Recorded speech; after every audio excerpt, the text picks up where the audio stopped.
Hello everyone. It was a cold November morning in Washington, the kind that settled quietly over the city like a blanket of gray.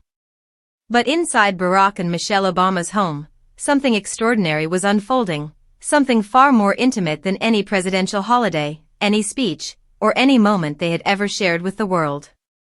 This Thanksgiving wasn't about tradition. It was about a secret that was finally stepping into the light.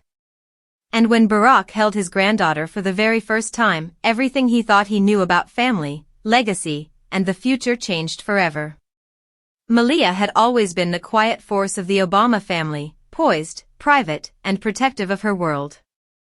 But over the past few months, she had disappeared almost completely from the public eye. No cameras. No headlines. No hints. What no one knew was that she was preparing for the most transformative moment of her life. She had become a mother, quietly and gracefully, the way she handled everything else in her life. And now, on this crisp Thanksgiving morning, she introduced her baby girl to the family that had once introduced her to the world. Barack, the man who had stood before nations, felt his breath catch as he cradled the tiny newborn. Her small hand curled around his finger, and something deep inside him shifted. This wasn't the pressure of global decisions or the weight of a country's future. This was simpler. Softer. More profound. He whispered, "How did we get here?" Unable to hide the emotion that filled his voice, Michelle watched them both with a bittersweet tenderness.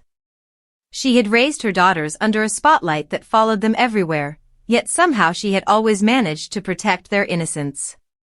Now, watching Malia cradle her own child, Michelle felt time folding in on itself, years of lullabies, scraped knees, school plays, and whispered advice echoing back through the room. She touched the baby's blanket and smiled. "I remember when you were this small," she whispered to Malia, her voice trembling with memory. Sasha stood nearby, eyes bright, already embracing her new role. She had always been the artistic soul of the family, the one who saw life through colors and sketches. Today, she saw a future unfolding right in front of her. "I'm going to be the cool aunt," she whispered, grinning as she gazed at her niece with wonder. Dinner came and went, but no one spoke much about the food. Their focus stayed on the tiny life sleeping beside them, a life untouched by the legacy she was born into, a life that had already changed the family forever. When Barack asked everyone what they were thankful for, the words came softly, almost sacred. "New beginnings," Sasha said. "Family," Michelle whispered. And Barack, with tears he didn't bother to hide, said, "The chance to see the world through her eyes." By the time night settled over the house, the fireplace crackled softly as the family gathered close. The baby slept peacefully, unaware of the history surrounding her. Barack kissed her forehead gently. "She's the future," he murmured. Michelle leaned into him. "And this is where it begins." In that quiet, flickering light, the Obama family knew their story had just turned a page, and the next chapter was already sleeping in a bassinet beside them.